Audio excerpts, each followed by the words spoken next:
Kolkata आरजिकर hospital Sandeep Ghosh को आउ एक केलेंकारी पुरुष नर्स को उपरे मध्य संदीप घोषर लोलुप दृष्टि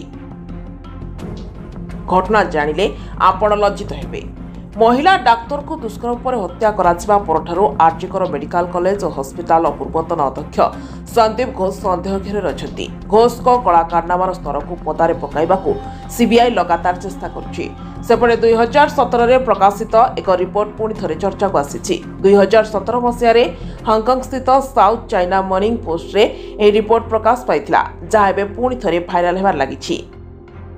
ଏହି रिपोर्ट रे orthopaedic surgeon Sandip Ghosh nursing श्रेणीर जड़े छात्री को अश्लील भाव स्पर्श करथिबा अभियोग होइथिला।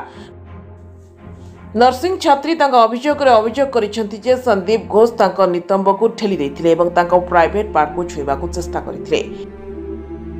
या परे से छात्रीकर प्राइवेट पार्ट को धरी पचारिथिले, तुमे केमिति अनुभव करूछ, केमिति लागुछि तुमको। ब्यूरो रिपोर्ट, जागृति लाइव मीडिया।